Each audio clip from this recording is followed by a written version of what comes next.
ए बत करनी देखे minor and cofactor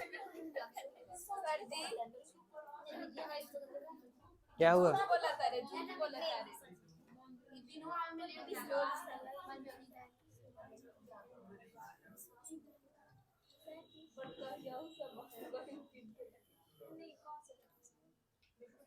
minor and cofactor heading लिख लिए हैं ना आप लोग?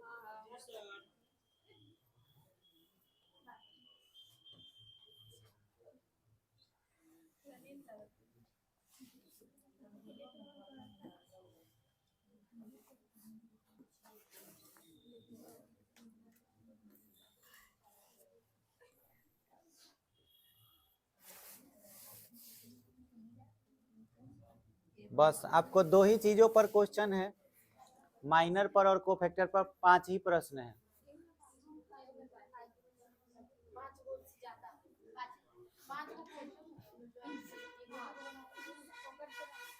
देखो माइनर कोफैक्टर ज्यादातर हम लोग इंग्लिश में ही इसको बोलते हैं, हिंदी थोड़ा दिमाग पर से हट जाता है, लेकिन नाम क्या है माइनर का हिंदी क्या है? उपसारणिक और सहखंड, यही ना।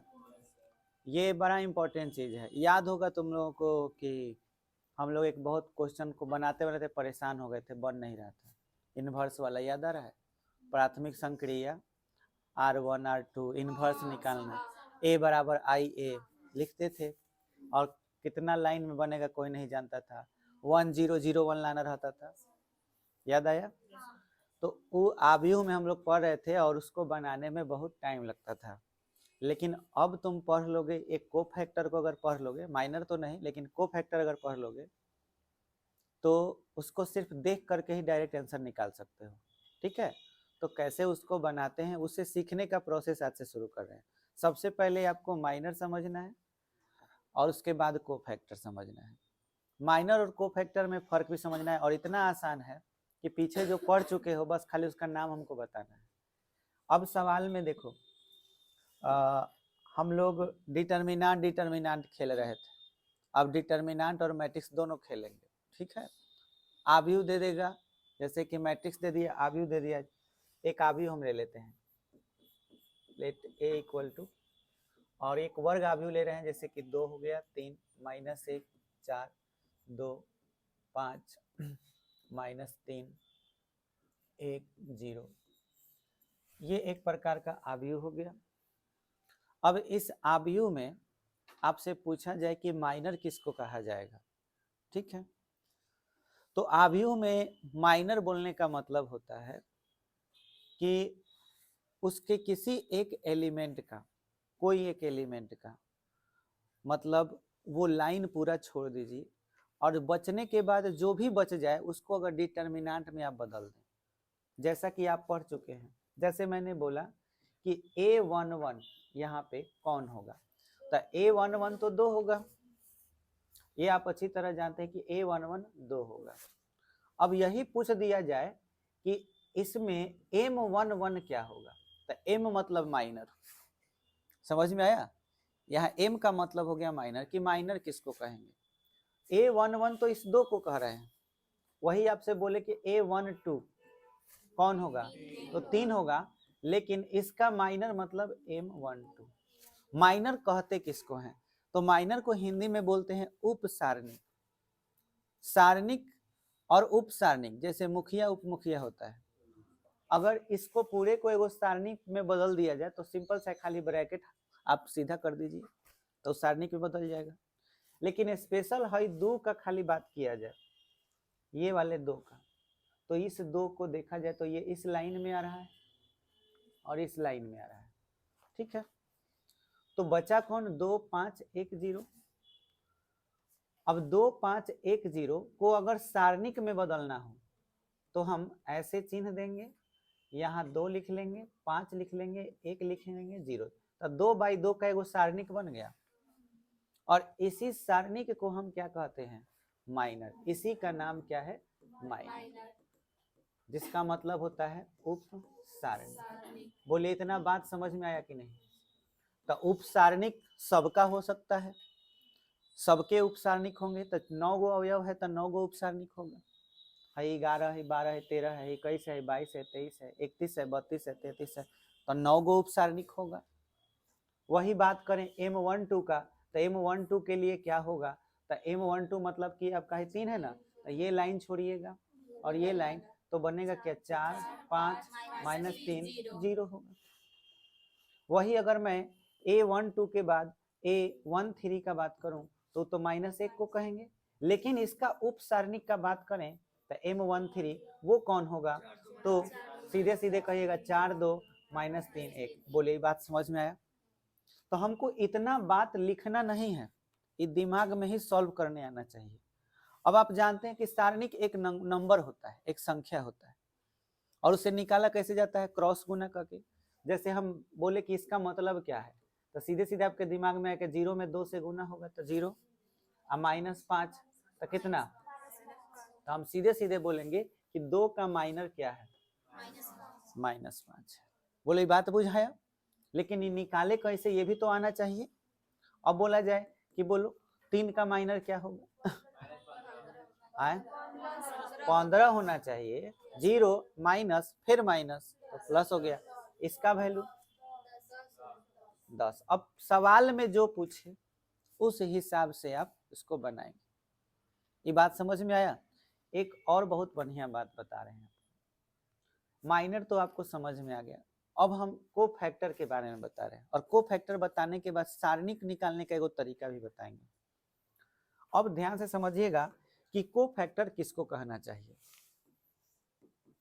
को फैक्टर का हिंदी क्या है, सहखंड। एक तरह से माइनर ही को फैक्टर है, माइनर ही को फैक्टर है। बस फर्क इतना है कि स्थान का ध्यान रखते हुए, सम स्थान और विषम स्थान का ध्यान रखते हुए, चिन्ह बदल देने के बाद, माइनर का चिन्ह बदल देने के बाद जो प्राप्त होगा वो को फैक्टर होगा। समझ में आया। को फैक्टर के लिए संकेत जो यूज होता है वो संकेत यूज होता है कैपिटल ए और आई जे, ये सिंबल है। जैसे आपसे पूछा जाए इसी का A11 का को फैक्टर क्या होगा, हमको को फैक्टर चाहिए, तो इसका को फैक्टर का सिंबल क्या होगा, A11 होगा, यही ना सिंबल होगा। आई मतलब पंक्ति, जे मतलब स्तंभ, A11। अब इसका मान हमको चाहिए तो बहुत ही सिंपल है, जो माइनर आया है वो कितना है, चलिए यहाँ -5 लिख लिए। बस आपको ध्यान रखना है कि ये सम स्थान पर होगा कि विषम स्थान पर। तो सम स्थान और विषम स्थान के लिए आप यहीं से ना पता करते हैं 11 है कौन स्थान है, सम है तो प्लस का प्लस ही रह गया, ठीक है। अगर विषम रहता तो माइनस हो जाता, और इसी को माइनस अगर हो जाता तो माइनस माइनस क्या हो जाता, प्लस। तो यहाँ पे ये -5 ही रहेगा कि प्लस हो जाएगा, -5 ही क्यों रहेगा, ये सम स्थान पर है। बात बुझाया। इसी को हम को फैक्टर बोलते हैं। तो ऐसा नहीं लग रहा कि माइनर ही को फैक्टर है, फर्क बस कितना है, क्या फर्क, हाँ। अब जैसे यहाँ पे A12 लिखे रहते और कहते जैसे A12 बराबर 2, A11 बराबर 2 था ना जी, 2।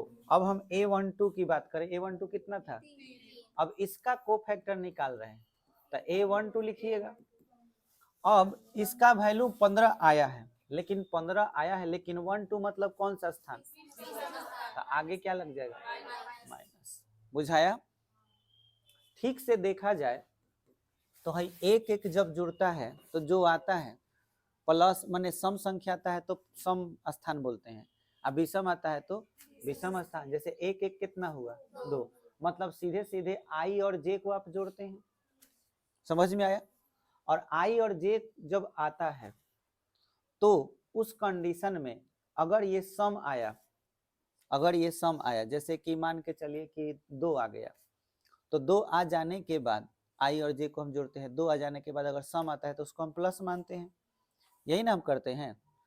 अच्छा, तो यहाँ पर आई प्लस जे अगर हम देख रहे हैं और इसके बाद हम यहाँ पे लिख रहे हैं एम आई जे, ऐसे लिख रहे हैं, अब ध्यान दीजिए i प्लस जे, यहाँ पर हम n अगर लिख देते हैं तो n का मतलब क्या हुआ कि जैसे सम आ रहा है, एक मिनट, इसको लिखने की कोई जरूरत ही नहीं, -1 लिख दे रहे हैं और यहाँ इसके माथा पर क्या लिख दे रहे हैं, काहे ऐसा किए इसको समझिए, ये फॉर्मूला के तौर पर लिखे हुए, इसको याद रखने की कोई खास जरूरत नहीं है, समझिए।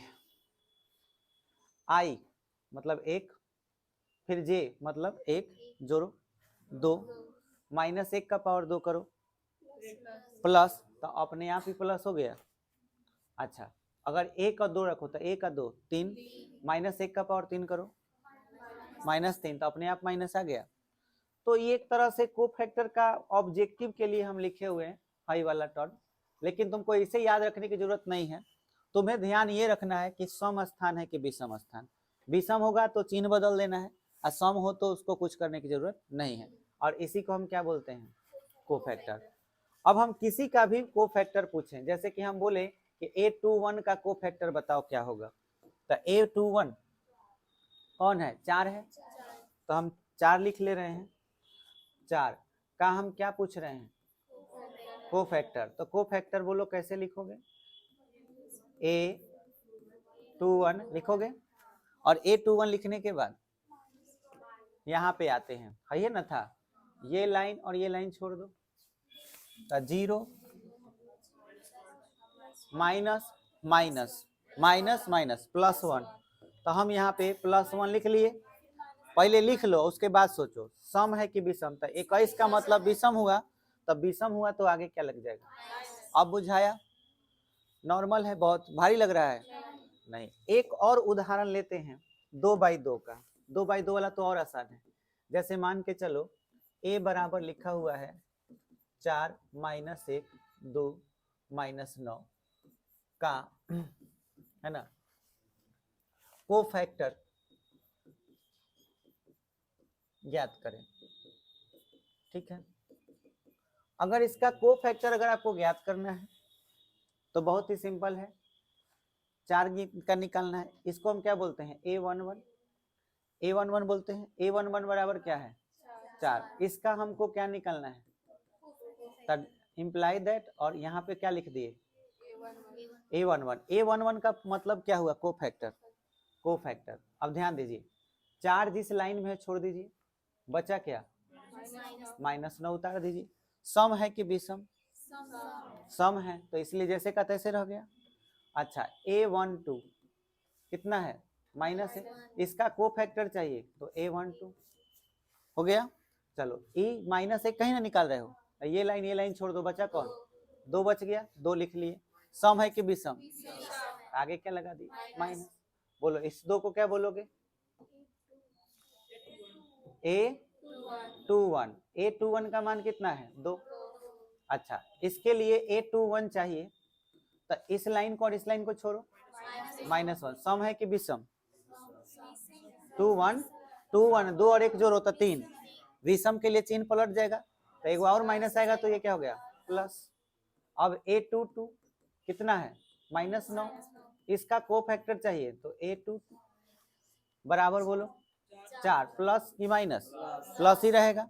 यही हमारा आंसर हो गया भाई, ये कोफैक्टर हो गया। तो कोफैक्टर निकालने आ गया।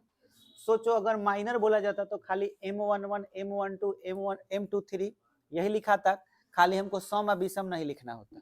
सम विषम वाला ध्यान कब रखते हैं, जब कोफैक्टर निकालना हो, और सम विषम का ध्यान कब नहीं रखते हैं, जब माइनर निकालना हो। हमें इसमें यूजफुल कौन है, तो कोफैक्टर, माइनर की कोई जरूरत नहीं है। आपको जरूरत सबसे ज्यादा किसका है, कोफैक्टर का। समझ में आया, कोफैक्टर से ही सवाल बनते हैं। तो अब आप सभी बच्चे ध्यान दें कि अगर आपसे कोई सवाल पूछता है कि उप सारणी और सहखंड, तो उप सारणी का मतलब माइनर हुआ, और सहखंड का मतलब क्या हुआ, कोफैक्टर। तो देखिए यहाँ पे डिटर्मिनेंट दिया है, चाहे डिटर्मिनेंट दे दे और चाहे आपको मैट्रिक्स दे दे, दोनों में से किसी को भी के लिए भी क्या पूछ सकता है, उप सारणिक पूछ सकता है, और क्या पूछ सकता है, सहखंड। तो बनेगा वैसे ही जैसे अभी हम आपको बताए हैं। समझ में आया। अब इसमें एक आपको अच्छा चीज बता दे रहे हैं, वो ध्यान दीजिए, वो क्या है। इसमें क्या है कि अगर कोई आप सारणी को बनाना चाहते हैं। जैसे मान के चलिए कि a बराबर कोई सारणिक दिया हुआ है, मान के चलो 1 0 2 3 4 5 1 3 2 ऐसे दिया हुआ है, और हमने कहा तो डिटर्मिनेंट a ज्ञात करें। ध्यान दें, तो आप तो सिंपल जानते हो, R1 के अनुदिश विस्तार कर दो, R1 के अनुदिश विस्तार करो तो डिटर्मिनेंट a बराबर बोलो क्या आएगा 1, तो ये लाइन छोड़ दो, तो 4 दूना 8 माइनस 15, फिर 0 तो लिखते ही नहीं है, फिर क्या होगा प्लस 2, ये लाइन छोड़ दो, हाँ तो कितना होगा 8 से 15 घटा लो माइनस 7, कितना हो जाएगा प्लस 10, 10 से 7 गया 3, आंसर हो गया। ये तो सीख चुके हो ना, अब नया क्या सीखना है वो समझो। तुमने कौन सा पंक्ति लिया है R1, हम तुमसे कहें कि R1 के सेकेंड मेथड हम पढ़ने जा रहे हैं, सेकेंड मेथड, तो सेकेंड मेथड में R1 के को फैक्टर निकालने के लिए अगर बोले कि R1 के को फैक्टर कौन कौन होंगे, तो R1 के को फैक्टर का मतलब हुआ 11, 12 और 13, मतलब A11 कितना है 1, A12 कितना है 0 है, और A13 क्या है 2 है ना। अब हम कहें कि इसका को फैक्टर निकालने हैं, तो इसका मतलब A11 A12 A13 यही ना निकालना है। चलो निकालते हैं, A11 ये लाइन छोड़ दो, कितना होगा 8 माइनस घटा के कितना आएगा माइनस 7, प्लस की माइनस, मतलब सम है कि विषम, तो सम छोड़ दो। अच्छा उसके बाद A12 मतलब ये वाला, इसका कोफैक्टर बताओ क्या होगा, ये लाइन छोड़ दो, 6 माइनस 5 एक होगा माइनस 1 हो जाएगा। अच्छा अब चलो A13 का मान बताओ, 9 माइनस 4 5 होगा, विषम है कि सम है, सम है, 1 का 3 जोड़ो तो 4, सम हुआ। बोलो ये क्या कहलाया कोफैक्टर, इसको अवयव बोलते हैं। अब हम जो कह रहे हैं उसको ध्यान से देखना, तुमको करना ये है कि इससे इसमें गुना करा देना है, ठीक है, मतलब 1 से गुना किसमें कराना है, फिर जोड़ देना है, फिर से 0 में गुना कराना है कितना से -1 से, फिर प्लस 2 से गुना कराना है किसमें 5 से, गुना करा के देखो क्या आता है -7 0 प्लस 10, आंसर कितना आया 3 आया। क्या यही डिटर्मिनेंट का मान है। तो हमने एक बहुत अच्छा बात सीखा कि अगर देखा जाए तो छोटा A11 बड़ा A11 को गुना किया जाए, साथ में जोड़ा जाए, फिर छोटा A12 बड़ा A12, फिर छोटा A13 बड़ा A13, जोड़ने के बाद देखते हैं तो हमें डिटर्मिनेंट का मान प्राप्त होता है। यानी डिटर्मिनेंट A का मान प्राप्त करना हो तो हमारे पास एक बहुत बेहतरीन फॉर्मूला आ गया, और वो फॉर्मूला क्या है, को फैक्टर को उसी लाइन से गुना कर दो, आंसर आ जाएगा। तो इसका मतलब ये सब में लागू होता होगा। तो अगर वही पूछें कि R2 के अनुदिश अगर डिटर्मिनेंट निकालना हो तो फॉर्मूला क्या होगा, तो फॉर्मूला होगा A21 A21 A22 A22 A23 A23। वही अगर बोल दे कि C1 के अनुदिश क्या होगा, हाँ जैसे ये 11 ये 21 ये क्या हो गया 31, तो A11 A11 A21 A21 और A31, इसके अलावा तुम कोई भी लाइन लिए तो उसका वैल्यू 0 आ जाएगा। बात बुझाया, इसके अलावा तुम कोई भी लाइन लोगे तो उसका वैल्यू क्या आएगा 0। इस बात को याद रखना है, नहीं तो सारणी का मान निकालने के लिए हई दोनों मान आपस में क्या होना चाहिए बराबर होना चाहिए। अब आते हैं सवाल पर, हई तो आराम से बना लोगे। कह रहा है दूसरी पंक्ति मतलब R2 के अवयवों के सहखंड मतलब कोफैक्टर का प्रयोग करके डेल्टा का मान ज्ञात कीजिए। बोलिए बना लीजिएगा। R2 अगर लीजिएगा तो कौन सा फॉर्मूला लागू होगा, R2 लीजिएगा तो डेल्टा बराबर A21 A22 A22 A22 A23 A23, मान रख दीजिए, आंसर बन जाएगा। 4 नंबर, तीसरे स्तंभ के अवयव, तीसरा स्तंभ का मतलब क्या हुआ, C3 का प्रयोग करके डेल्टा का मान ज्ञात कीजिए। तो इसमें कौन फॉर्मूला लगेगा, C3 का मतलब हाई आपका 13 है, हाई 23 है, और ये क्या है, तो आंसर फॉर्मूला क्या होगा, A13 A13 A23 A23 A33 A33, मान रख देना है, आंसर आ जाएगा। बोलिए समझ में आया।